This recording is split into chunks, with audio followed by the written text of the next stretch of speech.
నమస్కారం welcome to VBC on TV news నేను ప్రసన్న ముందుగా ఈనాటి ముఖ్యాంశాలు దేశ బహిష్కరణలో కొత్త కాదన్న విదేశాంగ మంత్రి జయశంకర్ అక్రమ వలసల కట్టడికి చర్యలు తీసుకుంటున్నామని వెల్లడి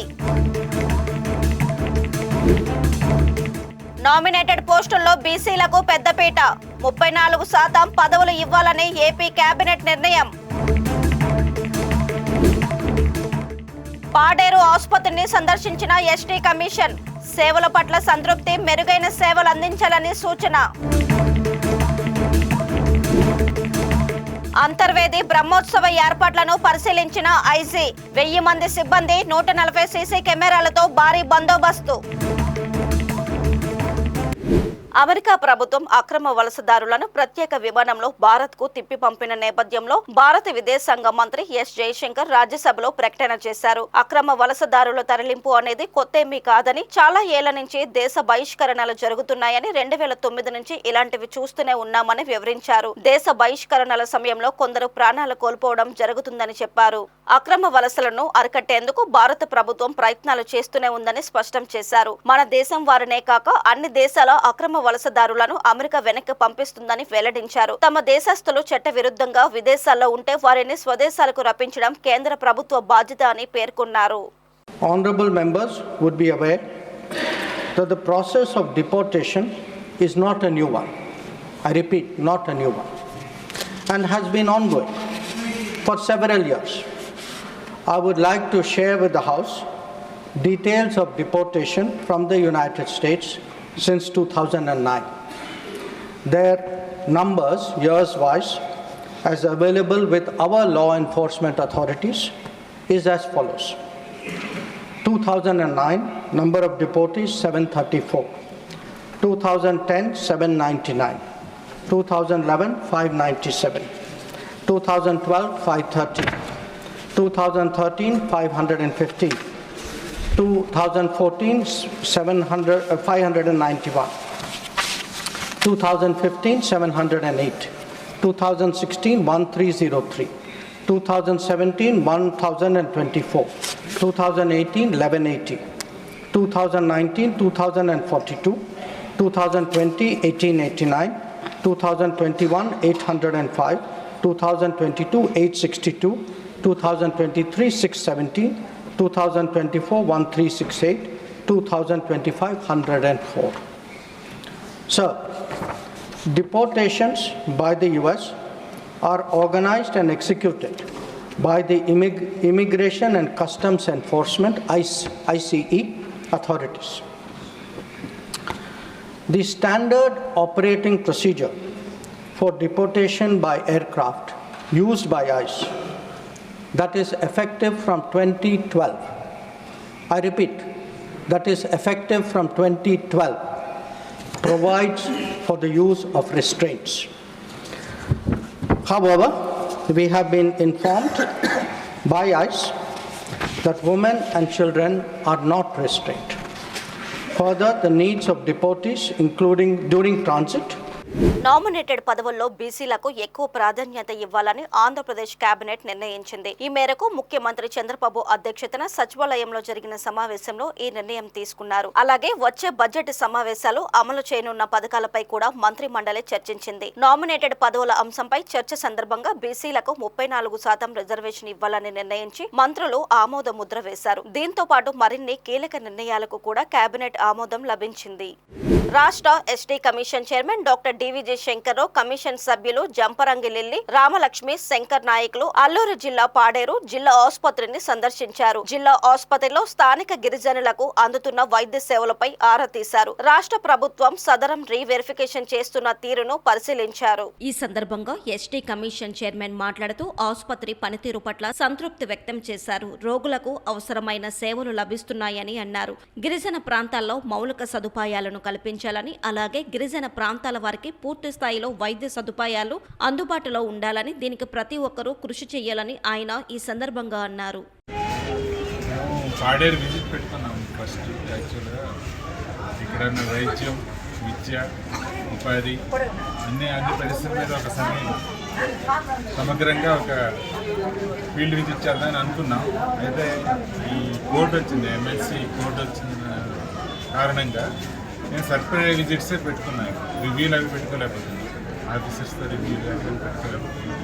అయినా ఇక్కడ క్షేత్రస్థాయిలో పరిస్థితి తెలుస్తుందనే ఉద్దేశంతో ఈరోజు ఇక్కడ రావడం జరిగింది హాస్పిటల్కి.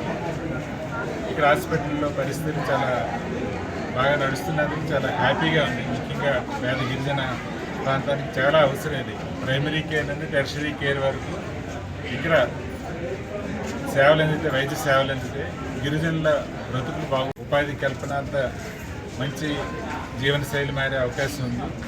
మరింత అభివృద్ధి జరిగే అవసరం ఉంది. కాబట్టి ఇక్కడ హాస్పిటల్ కానీ మెడికల్ కాలేజ్ కానీ నేను సక్రమంగా వర్క్ చేయాలి. ఇక్కడ చూసి పేషెంట్స్తో ఇప్పుడు మేము ఇంటరాక్ట్ అయ్యాం. చాలామంది పేషెంట్స్ సంతృప్తి వ్యక్తం చేశారు. చాలా ఎక్కువ పేషెంట్స్ వస్తూనే ఉన్నారు. అలాగే అన్ని విభాగాలు పనిచేస్తున్నాయి. సూపరింటెండెంట్ గారు చెప్పారు. అలాగే మిగతా విషయాలు కూడా చూసాము, డైరెక్ట్గా చూసాం. అన్ని పరిస్థితులు బాగున్నాయి. అయితే ఒకటి ఇక్కడ గుర్తుంచుకోవాల్సి చెప్పాల్సిన విషయం ఏంటంటే, ఏ కాలేజ్ అయినా సరే రూల్ ఆఫ్ రిజర్వేషన్ పాటించాలి. ఒక ప్రభుత్వం రూల్ ఆఫ్ రిజర్వేషన్ పెట్టుకొని ఆ ప్రాతిపదికన పోస్టులు అవుట్సోర్సింగ్ అవన్నీ, కాంట్రాక్ట్ అవన్నీ, డాక్టర్స్ అవన్నీ ఏదైనా రూల్ ఆఫ్ రిజర్వేషన్ పాటించాల్సిందే. చూడడానికి వెళ్తున్నాం, మెడికల్ కాలేజ్ కూడా చూస్తాం. అదేవిధంగా ఈ కోర్టు అంతా అయిపోయాక ఒకసారి రివ్యూ కూడా పెడతాం. రివ్యూ పెట్టి అక్కడున్న వాస్తవాలు బట్టి మేము చర్యలు తీసుకుంటాం. ఉభయ గోదావరి జిల్లాల పర్యటనలో భాగంగా ఇన్స్పెక్టర్ జనరల్ జీవీజీఎస్ అశోక్ కుమార్ కోనసీమ జిల్లా రామచంద్రాపురం పోలీస్ స్టేషన్ ను సందర్శించారు. ఈ సందర్భంగా ఆయన మీడియా సమావేశంలో మాట్లాడారు. అంతర్వేది కళ్యాణం ఉత్సవాలు, బ్రహ్మోత్సవాలు సందర్భంగా సముద్ర స్నానాలు చేయడానికి భక్తులు ఎక్కువగా తరలి వస్తారని ఆయన తెలిపారు. కోనసీమ ఎస్పీ ఆధ్వర్యంలో 1000 మంది సిబ్బందితో బందోబస్తు ఉంటుందని అన్నారు. కాగా 140 సీసీ కెమెరాలు ఏర్పాటు చేశామని, దేవాలయం లోపల బయట 60 కెమెరాలు ఏర్పాటు చేశామని, బయట ప్రదేశాల్లో 90 కెమెరాలు, డ్రోన్స్ ఏర్పాటు చేశామని తెలిపారు. కోనసీమ జిల్లాలో గంజాయి అక్రమంగా తరలించే వారిపై కఠిన చర్యలు తీసుకుంటామని ఈ సందర్భంగా ఆయన తెలియజేశారు. కోనసీమ జిల్లాలో పర్యటించి అంతర్వేది శ్రీ లక్ష్మీ నరసింహస్వామి కళ్యాణోత్సవాలు, ఈ చక్రోత్సవ బ్రహ్మోత్సవాలకు సంబంధించిన ఏర్పాట్లని పర్యవేక్షించడం జరిగింది. అక్కడ శుక్ర శనివారాల్లో లక్షాది మంది భక్తులు వచ్చి స్వామివారి కళ్యాణోత్సవాన్ని, తర్వాత సముద్ర స్నానాలు అన్నీ కూడా, తర్వాత చక్రోత్సవం అన్నీ జరుగుతాయి. దానికి సంబంధించి పకడ్బందీ బందోబస్తు ఏర్పాటు చేయడం జరిగింది. ఆ ఏలూరు రేంజ్ నుంచి దాదాపు 1000 మంది సిబ్బందిని కూడా ఎస్పీ కోనసీమ జిల్లా వారికి ఇవ్వడం జరిగింది. సో వారితో పాటు జిల్లాలో ఉన్న ఫోర్స్తో కలిపి చాలా సఫిషియెంట్ బందోబస్తు ఏర్పాటు చేయడం జరిగింది. అంతేకాకుండా 90 సీసీ కెమెరాస్, ఆలయంలో దాదాపు 60 సీసీ కెమెరాస్ ఉన్నాయి. బయట అడిషనల్గా ఈ బ్రహ్మోత్సవాల గురించి 90 సీసీ కెమెరాస్, మొత్తం 140-150 కెమెరాస్ తోటి ఈ బందోబస్తు పర్యవేక్షించడం జరుగుతుంది. అంతేకాకుండా డ్రోన్స్ కూడా ఉపయోగిస్తున్నాము. ఎప్పటికప్పుడు క్రౌడ్ మూమెంట్, సముద్ర స్నానం చేసేటప్పుడు ఎలా ఉంది మూమెంట్, రథోత్సవం జరుగుతున్నప్పుడు క్రౌడ్ ఎలా ఉంది అన్ని కూడా డ్రోన్స్ ద్వారా కూడా పర్యవేక్షించడం జరుగుతుంది. రథోత్సవం జరిగేటప్పుడు కూడా ఎటువంటి తొక్కిసలాట్లు జరగకుండా రో పార్టీస్, సఫిషియెంట్ ఫోర్స్ పెట్టడము, ఇవన్నీ కూడా బందోబస్తు ఏర్పాటు చేశాము. ఇవన్నీ ఏర్పాట్లన్నీ పర్యవేక్షించడానికి కంట్రోల్ రూమ్ కూడా ఒకటి, అక్కడ గెస్ట్ హౌస్లో కంట్రోల్ రూమ్ ఏర్పాటు చేశాము. తర్వాత సముద్రం దగ్గర ఒక కంట్రోల్ రూమ్, టెంపుల్లో ఒక సబ్ కంట్రోల్ రూమ్, మొత్తం 3 కంట్రోల్ రూమ్స్ ద్వారా ఈ బందోబస్తు ఏర్పాట్లు పర్యవేక్షించడం జరుగుతుంది. సో ఇవన్నీ ఏర్పాటుతోటి సక్రమంగా జరుగుతుందని మేము ఆశిస్తున్నాము. తర్వాత డిస్ట్రిక్ట్ అడ్మినిస్ట్రేషన్ తోటి కూడా జిల్లా ఎస్పీ గారు సమన్వయం చేసుకొని దేవస్థానం అధికారులతోటి ఎక్కడ ఏ ఇష్యూస్ లేకుండా బ్రహ్మోత్సవాలు జాగ్రత్తగా జరుపుతాము. అంతేకాకుండా ఈ నెల మహాశివరాత్రి పండుగ కూడా వస్తూ ఉంది. మనకు ద్రాక్షారామము, పంచరామ క్షేత్రాలు 4 క్షేత్రాలు మనకు ఏలూరు రేంజ్లోనే ఉన్నాయి. అంతేకాకుండా కోటిపల్లిలో కూడా ఒక పుణ్యక్షేత్రం ఉంది. సో ఇక్కడ కూడా బందోబస్తు ఏర్పాటు చేసి ఎక్కడ భక్తులకు ఎక్కడికి ఇబ్బంది లేకుండా మేము తగిన చర్యలు తీసుకుంటాము. తర్వాత రేంజ్లో ఈ గంజాయి గురించి చాలా ఎఫర్ట్స్ చేస్తున్నాము. గత 6 నెలల్లో చాలా మటుకు తగ్గుముఖం పట్టింది గంజాయి. Especially doctor BR Ambedkar Konaseema జిల్లాలో చాలా మటుకు గంజాయి ప్రాబ్లము చాలా మటుకు లేదు. ఎప్పటికప్పుడు పర్యవేక్షించి ఈ కేసెస్ అన్ని చూస్తున్నాము. ఆకివీడిలో పోలీస్ స్టిక్కర్ వేసుకుని సిఐడి మాజీ చీఫ్ సునీల్ కుమార్ అనుచరులు హల్చల్ చేసిన ఘటనపై డిప్యూటీ స్పీకర్ రఘురామకృష్ణంరాజు స్పందించారు. పోలీస్ స్టిక్కర్ ఉన్న ఇన్నోవా కారులో కొంతమంది వ్యక్తులు మున్సిపాలిటీ వద్ద గొడవ చేశారన్నారు. ఆ కారు గుత్తికొండ వెంకట జోగారావు పేరు మీద ఉందని సునీల్ కుమార్ చెబితేనే వాళ్ళు వచ్చినట్టు తనకు తెలిసిందని చెప్పారు. ఈ ఘటనకు సునీల్ కుమార్ బాధ్యత వహించాలని, అతని అనుచరుడు జోగారావుపై చర్యలు తీసుకోవాలని డిమాండ్ చేశారు. వారు కారులో వచ్చి ప్రభుత్వ కార్యాలయంపై దాడి చేశారని, సునీల్ కుమార్ ను వెంటనే సస్పెండ్ చేయాలని అన్నారు. ఇక్కడ కులాల మధ్య చిచ్చు పెట్టేందుకు చూస్తున్నారని రఘురామ మండిపడ్డారు. మరి నిన్న సాయంత్రం ఒక ఇన్నోవా కారులో, కార్ నెంబర్ ఉందా, కార్ నెంబర్ కూడా చెప్తాను 1 సెకండ్. ఇన్నోవా కారులో పోలీస్ అని ఒక స్టిక్కర్ వేసుకొని, ఇదిగో మీరు కొంచెం ఫోకస్ చేయగలిగితే పోలీస్ అని ఉంది పైన, AP09 BE 8001, అది కూడా 9 టోటల్ వచ్చేలాగా పెట్టుకున్నారు. పైన పోలీస్ అని ఉంది. సో ఇందులో మరి కొద్దిమంది వ్యక్తులు రావటం, మున్సిపల్ ఆఫీస్ దగ్గరికి వెళ్ళి గొడవ చేయటం, ఇవన్నీ జరిగాయి. సో తెరా ఎవరు పోలీసులు వచ్చి మున్సిపాలిటీ దగ్గర గొడవ చేయటం ఏంటి, ఇల్లేం పోలీసులు అని చెప్పి ఎంక్వైరీ చేస్తే పివి సునీల్ కుమార్కి ఒక సంస్థ ఉంది. సరే, గతంలో ఎన్నోసార్లు నేను లేఖ రాశాను. మరి ఎందుకనో అతను ఇలా పబ్లిక్గా సర్వీస్ రూల్స్ని ఓపెన్గా వైలేట్ చేసి విచ్చలవిడిగా సర్వీస్ రూల్స్ అన్ని వైలేట్ చేస్తే మరి తోటి ఐపీఎస్ ఆఫీసర్లు నివ్వెరిపోయేలాగా మరి ఇతను ఒక సంఘ సంస్కర్తలాగా బాబాసాహెబ్ అంబేద్కర్ గారి ఫోటో పక్కన ఇతడు ఫోటో వేసుకుని మరి చాలా స్పీచ్లు ఇస్తున్నాడు, మతాల మధ్య చిచ్చు పెడుతున్నాడు. మరి ఇవన్నీ కూడా మరి రాష్ట్ర ప్రభుత్వానికి కూడా రిపోర్ట్ ఇవ్వమని చెప్పి గతంలో కేంద్ర ప్రభుత్వం అడిగింది. ఆనాటి ప్రభుత్వంలో రిపోర్ట్ వెళ్ళాలా, ప్రభుత్వం మారినా రిపోర్ట్ అయితే ఇంకా వెళ్ళినట్టుగా నాకైతే తెలీదు, వెళ్ళలేదని నేను అనుకుంటున్నా. పంపించాలని కూడా నేను అభ్యర్థించా. ఇప్పుడు ఇంకా బరి తెగించి మరి గుత్తికొండ వెంకట జోగారావు అనే వ్యక్తి పేరు మీద ఆ వెహికల్ ఉంది. ఈ గుత్తికొండ వెంకట జోగారావు అనే అతను సునీల్ కుమార్ పర్సనల్ వ్యవహారాలతో పాటు అతని ఆర్థిక వ్యవహారాలు కూడా చూస్తూ ఉంటాడు. ఆర్థిక దందాలు చేసే వ్యక్తి తులసిబాబు అయితే ఇలాగా దందా చేస్తే వచ్చిన సొమ్ముని వినియోగించడంలో ఈ గుత్తికొండ వెంకట జోగారావు పాత్ర ఉందని గతంలోనే రిపోర్ట్స్ ఉన్నాయి. పివి సునీల్ కుమార్ దగ్గర సీసీగా పనిచేసిన వ్యక్తి వీళ్ళకి ఫోన్ చేసి, మా సునీల్ కుమార్ గారి సీసీ గారు ఫోన్ చేసి అక్కడికి వెళ్ళి గొడవ చేయమని చెప్తే మేము ఈ కారు వేసుకొచ్చి ఇక్కడ గొడవ చేయడానికి వచ్చామని వాళ్ళే చెప్పినట్టుగా నేను తెలుసుకున్నాను. సో ఇది ఖచ్చితంగా పివి సునీల్ కుమార్ పని. ఇంత విచ్చలవిడిగా మరి పోలీస్ వెహికల్గా చలామణి చేస్తూ మరి రౌడీయిజం చేయడానికి ఇక్కడికి వస్తే మరి ఏం చర్యలు తీసుకుంటారో చూడాలి. జగన్ ను ఏపీ ప్రజలు నమ్మే పరిస్థితి లేదని కిరణ్ రాయల్ అన్నారు. జగన్ 2.0 అంశాన్ని ప్రస్తావిస్తూ 5.0తో వచ్చిన జగన్ ను ఏపీ ప్రజలు నమ్మే అవకాశం ఏమాత్రం లేదని స్పష్టం చేశారు. జగన్ 1.0లో ఆయన బాబాయ్ హత్య జరిగిందని, 2.0 వస్తే ప్రజల కంటే ముందు జగన్ కుటుంబ సభ్యులు జాగ్రత్తగా ఉండాలని ఎద్దేవా చేశారు. ఇప్పటికే పార్టీ 11 సీట్లకు పడిపోయిందని, 2.0 వస్తే ఆ 11 కూడా మిగిలవని తేల్చి చెప్పారు. కూటమి బలంగా ఉందని, మరో 10 ఏళ్లు కూటమి ప్రభుత్వానికి ఎటువంటి డోకా లేదని స్పష్టం చేశారు. ఈ సందర్భంగా ఆయన జగన్ ఫోటోతో పాటు కోడికత్తి గొడ్డలి ఉన్న 2.0 పోస్టర్లను వారు ఆవిష్కరించారు. 2.0 అంట. ఈయన 10 ఏళ్ల క్రితం వచ్చాడు 2.0 అని. ఈయన ఇప్పుడు కొత్తగా వస్తున్నాడు 2.0 అని. ఈయన పేరు చిట్టి, ఈయన పేరు చిట్రెడ్డి. ఈయన పేరు సినిమాలో చిట్టి, ఈయన చిట్రెడ్డి. అసలు రోబో 1 మూవీ వచ్చింది, భారీ విజయం వచ్చింది. తర్వాత రోబో 2 అని దాన్ని తీశారు 2.0 అని. ఎంత అట్టర్ ఫ్లాప్ డిజాస్టర్ అని అందరికీ తెలుసు.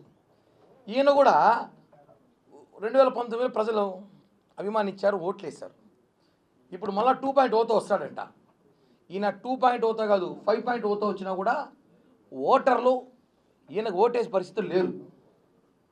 ఇప్పుడు ఆయన 2.0తో వస్తున్నా, స్పీడ్తో వస్తున్నా, కసితో వస్తున్నా అంటే సమస్య ఎవరికంటే ఇప్పుడు వీళ్ళ కుటుంబ సభ్యులకే. 1.0లో బాబాయ్ వేసేసారు. 2.0లో ఇంట్లో జాగ్రత్తగా ఉండమ్మా తల్లి, విజమ్మ, షర్మిలక్క, భారతమ్మ. పడుకునేటప్పుడు హెల్మెట్లు, బుల్లెట్ ప్రూఫ్ జాకెట్ వేసుకొని పడుకోండి. ఈయన 2.0లో వస్తున్నాడంట. ఏ స్పీడ్లో వస్తాడో, ఎలా వస్తాడో తెలియదు, ఏం వాడుకుంటాడో తెలీదు. 2.0లో అయినా చాలా వేగంగా వస్తాయి. ఈసారి కార్యకర్తలను చూసుకుంటానంట. కార్యకర్తలు వేసేకుండా చూసుకోండి రాజకీయాల కోసం. ఎలాగో గొడ్డలి కత్తి కూడా పక్కనే ఉంది. గొడ్డలు ఉంది, కోడి కత్తి ఉంది. ప్రజలు జగన్మోహన్ రెడ్డి నమ్మే పరిస్థితులు లేరని సంగతి ఆయనకు కూడా తెలుసు. మొన్న రాష్ట్ర వ్యాప్తంగా ఎన్నికలు చూసాం. డిప్యూటీ మేయర్ ఎన్నికలు, మేయర్ ఎన్నికలు, కౌన్సిలర్ ఎన్నికలు, అంతా మంచిగా వచ్చేసారు. ఇంకా పార్టీ ఖాళీ అయిపోవాల్సిందే. ఆయన ఈరోజు నేను నమ్మండి నా ఇంటర్వ్యూ కూడా పీకలేరు అంటే ఆల్రెడీ ప్రజలు పీకి 11 ఇచ్చినారు నీకు. మొత్తం పీకేసి 11 పెట్టినారు. ఆ 11 కూడా పీకుతారు. ఇంకా ఆ 11 ఉండేది, ఆ 11 కూడా పీకుతారు. ఇంకా డైలాగులు కార్యకర్తల్ని వేరే పార్టీలో పోకుండానో, లేదంటే కార్యకర్తల్ని మనోధైర్యం నింపాలనో, కార్యకర్తల్ని కాపాడుకోవాలని ప్రయత్నంలో జగన్మోహన్ రెడ్డి పాపం సతమతమై పిచ్చి మాటలు 2.0, 1.0, 5.0. రజనీకాంత్కి 2.0లో దిక్కులేదు పాపం ఆయనకి. ఆ సినిమా ఇలా ఇది మనం చూసుంటాం. జనం చూడలేదు, ఆదరించలేదు జనం. ఈయన వస్తాడు 2.0 ప్రజలు ఎందుకు ఆదరిస్తారండి? ఈ ఓటర్లు నమ్మరు. జగన్మోహన్ రెడ్డి నమ్మే పరిస్థితిలో ఒక సామాన్య వైఎస్ఆర్సీపీ పార్టీ సంబంధించిన కార్యకర్త కూడా లేడు. ఇది వాస్తవం. నెల రోజుల తర్వాత భారతదేశం తిరిగి వచ్చి నేను యమా స్పీడ్తో వస్తా అంటే నువ్వు ఎంత స్పీడ్తో వచ్చినా మాకేం బాధలే. భారతమ్మకి, విజయమ్మకి, శర్మిలమ్మకి బాధేస్తాం. మమ్మల్ని చూస్తా అంటే కొంచెం బాధేస్తూ ఉంది. ఏడ మిమ్మల్ని వాడతాడో ఈసారి అనేసి మీరు కొంచెం జాగ్రత్తగా ఉండాలండి. మళ్ళా ఇప్పటికే వివేకానంద గారి హత్య కేసు ఏమైందో తెలియదు, రకరకాల కోణంలో ఉంది. మళ్ళీ కొత్త కేసులు పెట్టుకొని ఈ రాష్ట్రాన్ని టైం వేస్ట్ చేయకండి.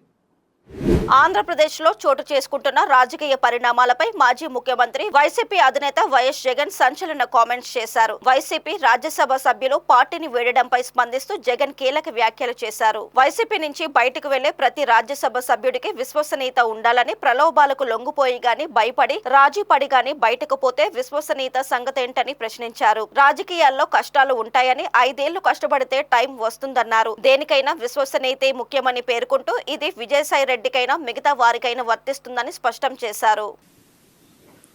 11 మంది మాకు రాజ్యసభ సభ్యులు ఉన్నారు. పోయిన వాళ్ళు ఎంత? 3 పోయినారు. సాయిరెడ్డితో కలుపుకుంటూ 4 అసలు బేసిక్లీ పోయే ప్రతి ఒక్కరికి కూడా నేను ఒకటే మాటే చెప్తా. రాజకీయాలలో ఉన్నప్పుడు క్యారెక్టర్, క్రెడిబిలిటీ అనే పదానికి అర్థం తెలిసిందా? రాజకీయాలలో ఉన్నప్పుడు కాలర్ ఎగరేసుకొని చెప్పాలి, ఫలానోడు మా నాయకుడు అని. అది ముఖ్యమంత్రి అయినా సరే,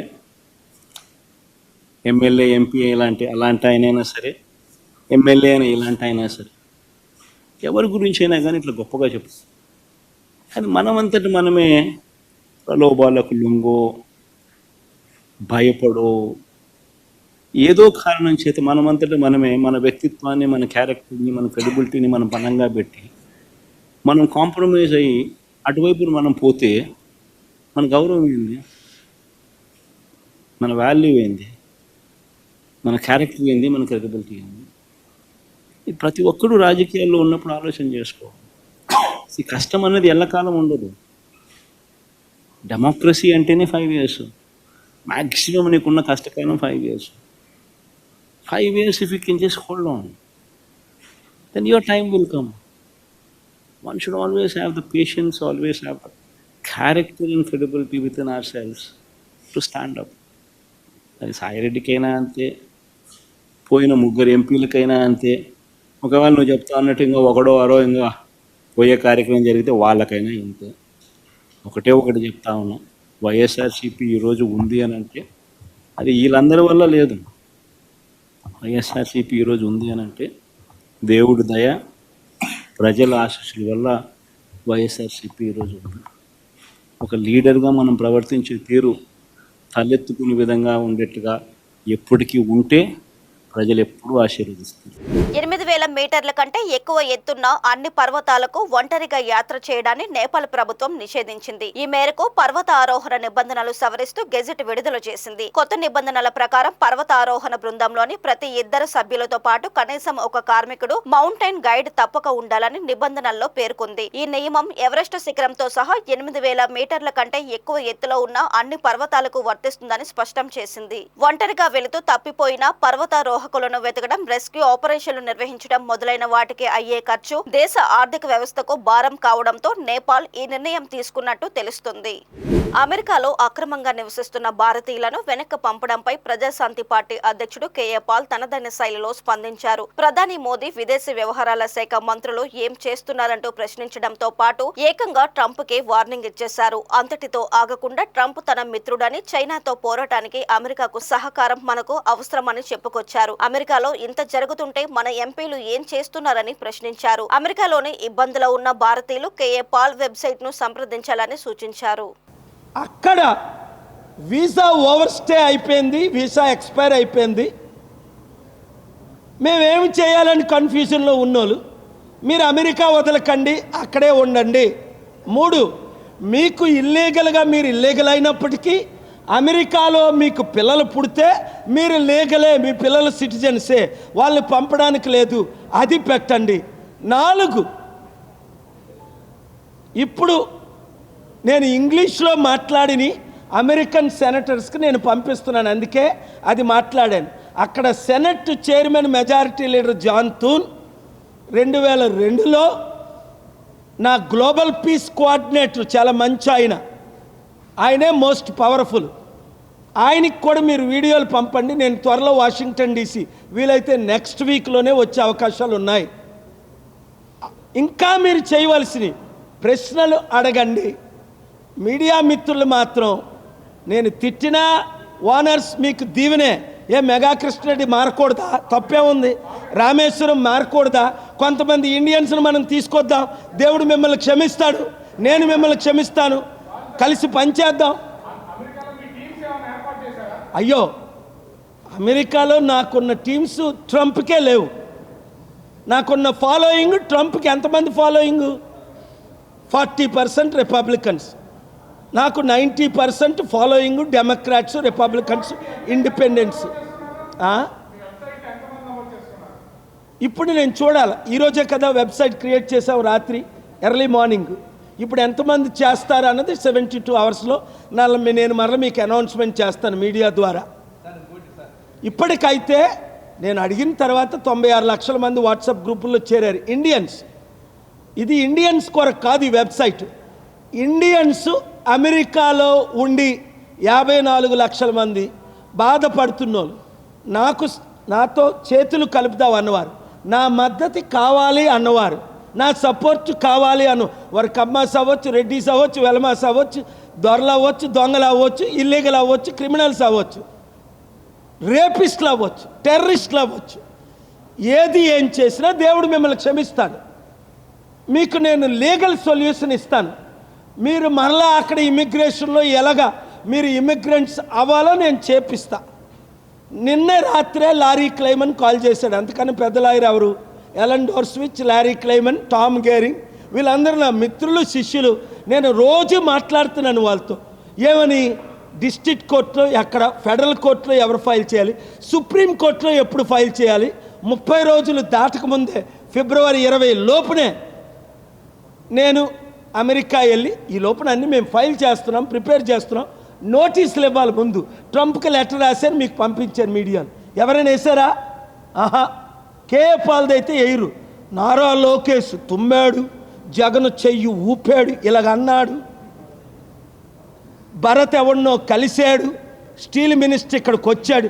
ఈ దొంగల వల్ల ₹1 లాభం ఉందా దేశానికి? అరే నేను చేశాను. అమెరికాలో వాషింగ్టన్ డీసీ మీటింగ్ 17 లక్షల మంది కళ్ళతో చూశారు. అప్పుడున్న ప్రెసిడెంట్ రావడం, ఇప్పుడున్న ట్రంప్ నన్ను కలవడం మీరు చూశారు. నేను ఆయనకు వ్యతిరేకంగా బుక్ రాసిన తర్వాత మరి మీరెందుకు మీ ప్రజలకి హెల్ప్ చేయరు? ఈరోజు నేను విశాఖపట్నంలో చాలా సంతోషంగా ఉంది. ఎందుకంటే ఇక్కడ మీడియా మిత్రులు హైదరాబాద్ కంటే ఓనర్స్ అక్కడ ఉంటారు, కానీ నాకు మీడియా మిత్రులు నాకు బంధువులు అయిపోయారు, ప్రియులు అయిపోయారు. నేను ఎప్పుడు అరగంటలో పిలిచినా ₹1 ఇవ్వకపోయినా, ఫ్యూల్ ఛార్జీలు ఇవ్వకపోయినా ఏది ఆశించుకుంటా నాతో పాటు పోరాటం చేస్తున్నారు. దేవుడు మిమ్మల్ని దీవించుగాక. Thank you.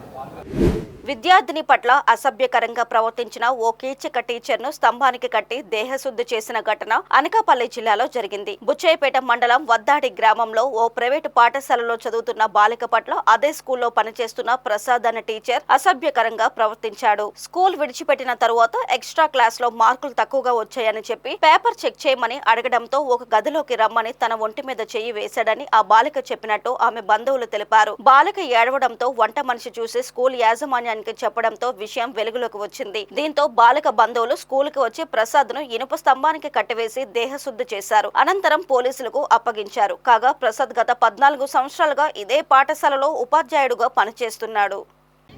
అది చిన్న పిల్ల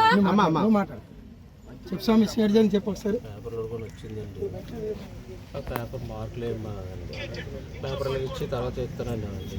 స్టేషన్ ఆఫీసర్కి సడన్గా ముందుకు తలుపు ఎందుకు వేయడం జరిగింది? నువ్వు తలుపు ఎక్కడ వేసానండి? తలుపు కంటే వేయలేదండి, అంతేనండి. వాస్తవాలు లేకుండా తీసిన సినిమా తండేల్ శుక్రవారం విడుదల చేయనుండడం శోచనీయమని Andhra Pradesh mechanised fishing boat operators association అధ్యక్షుడు వాస్పల్లి జానకిరామ్ ఆరోపించారు. విశాఖలోని జీవీఎంసీ గాంధీ విగ్రహం వద్ద నిర్వహించిన మీడియా సమావేశంలో ఆయన మాట్లాడారు. తండేల్ సినిమా పూర్తిగా వాస్తవాలు వక్రీకరించి విడుదల చేస్తున్నారని మండిపడ్డారు. ఈ సినిమాలో నిజంగా జరిగిన వాస్తవ సంఘటనలో చూపించలేదన్నారు. పాకిస్తాన్ దేశంలో చిక్కుకున్న వారిని విడుదల చేయించడంలో కృషి చేసిన వారిని ఈ సినిమాలో పూర్తిగా విస్మరించారు అని విచారం వ్యక్తం చేశారు. పాకిస్తాన్లో చిక్కుకున్న శ్రీకాకుళం మత్స్యకారులను విడుదల చేయించే క్రమంలో తాము ఢిల్లీలోని పాకిస్తాన్ రాయబార కార్యాలయానికి పదే తిరిగామని గుర్తు చేశారు. అప్పటి ముఖ్యమంత్రి జగన్ ని కూడా కలిసి సమస్య వివరించామని తెలిపారు. దీంతో ఎంపీల ద్వారా ఈ సమస్యను కేంద్రం దృష్టికి తీసుకువెళ్లామన్నారు. ఉత్తరాంధ్ర మత్స్యకారుల జీవితంలో జరిగినటువంటి యథార్థ సంఘటన ఆధారంగా రేపు సినిమా థియేటర్లో విడుదల అవబోతున్న తండేల్ సినిమా కథ ఏదైతే ఉందో పూర్తిగా వక్రీకరించి సినిమాని ఒక ప్రేమ కథ కింద నిర్మాణం చేశారు. దీన్ని మేము పూర్తిగా వ్యతిరేకిస్తున్నాము. ఎందుకంటే అది మా మత్స్యకారుల జీవితాల్లో జరిగినటువంటి యథార్థ ఘటనను కమర్షియల్ ఆస్పెక్ట్స్లోని డబ్బు సంపాదన ధ్యేయంగా జరిగినటువంటి చరిత్రను వక్రీకరించి సినిమా తీయడం అనేది మేము తప్పుపడుతున్నాం. ఎందుకంటే ఈ 22 మంది మత్స్యకారులు విడుదల వెనక అనేక మంది మత్స్యకార నాయకులు ప్రాణాలు తెగించి కూడా కష్టపడినటువంటి పరిస్థితులు ఉన్నాయి. సినిమాలో ఎవరైతే పాకిస్తాన్ జైలు నుంచి విడుదలయ్యారో వాళ్ళని హీరోగా ప్రొజెక్ట్ చేస్తూ సినిమా తీశారు. వాళ్ళు విడుదల కోసం కృషి చేసినటువంటి వాళ్ళని పూర్తిగా విస్మరించారు. నిన్న మొన్న ప్రివ్యూ షోలు కూడా వేయటము, ఇంటర్వ్యూస్, డిబేట్స్ అవి కూడా చూడడం జరిగింది. ఎవరైతే పాకిస్తాన్ జైలు నుంచి విడుదలైన మత్స్యకారుడు కావచ్చు, వాళ్ళ వైఫ్ కావచ్చు, వీళ్ళు కూడా ఎవరు కూడా వాళ్ళని విడుదల కోసం కృషి చేసిన వాళ్ళ కోసం ఎవరి కోసం కూడా పేర్లు కూడా ప్రస్తావన చేయట్లేదు. అది చిత్ర యూనిట్ ఏమైనా మీరు పేర్లు చెప్పొద్దు అనేసి వాళ్ళకి ఏమైనా ఆదేశాలు ఇచ్చిందో తెలియదు, కానీ అది మాత్రం పూర్తిగా ఖండిస్తున్నాము. ఎందుకంటే దీనికోసం ప్రాణాలు తెగించి కష్టపడి నెలల పాటు ఢిల్లీలో ఉండి వీళ్ళని ఏ విధంగా రిలీజ్ చేయించాలంటే మనం ఇంకొక ఇష్యూని అడాప్ట్ చేసుకోవాలని చెప్పి బంగ్లాదేశ్ ఇష్యూని అడాప్ట్ చేసుకొని అక్కడ మత్స్యకారుల కోసం ఫైట్ చేసి దాంతో సైమిల్టేనియస్గా వీళ్ళని కూడా విడుదల చేయడం కోసం కృషి చేయడమే కాకుండా మరి అప్పటి మాజీ ముఖ్యమంత్రి, అప్పటి ముఖ్యమంత్రి, ప్రస్తుత మాజీ ముఖ్యమంత్రి జగన్మోహన్ రెడ్డి గారి దగ్గరికి కూడా వెళ్ళి మాట్లాడటము, వారు కూడా వీళ్ళ విడుదల కోసము అందరికీ కూడా పార్లమెంట్ ఎంపీలకి అందరికీ దీనికోసం చర్చించాలనటము. మేము చాలా కృషి చేసాము, చాలా తిరిగాము. పాకిస్తాన్ ఎంబసీకి వెళ్తే మమ్మల్ని పొమ్మనివారు, ఏదైనా ట్రావెల్ ఏజెన్సీ దగ్గర ఢిల్లీలో వెళ్తే ఈడియటర్ బాబు పాకిస్తాన్ వేసి అనుకొని వస్తున్నాడని చెప్పేసి మమ్మల్ని దగ్గర కూడా రానిచ్చేవారు కాదు. వాళ్ళు ఎవరో కుటుంబ సభ్యులు కానటువంటి మా సామాజిక వర్గం అనుకుని మా కుటుంబ సభ్యుల్లాగా మేము తలచి వాళ్ళందరినీ విడుదల చేయించడం కోసము నాలాంటి వాళ్ళు చాలామంది కృషి చేశారు. ప్రధానంగా ఆ ఊరు సర్పంచ్ మరి మూగు శ్రీరాములు గారు, మూగు గురుమూర్తి, గనగల్ల కామేష్, ఆ పక్క విజయనగరం జిల్లా నుంచి వాసుపల్లి అప్పన్న, ఇలాంటి వాళ్ళందరూ కూడా సుష్మా స్వరాజ్ గారిని కూడా కలిశారు. ఈ వార్తలు ఇంతటితో సమాప్తం. మరిన్ని విశేషాలతో మళ్ళీ కలుద్దాం.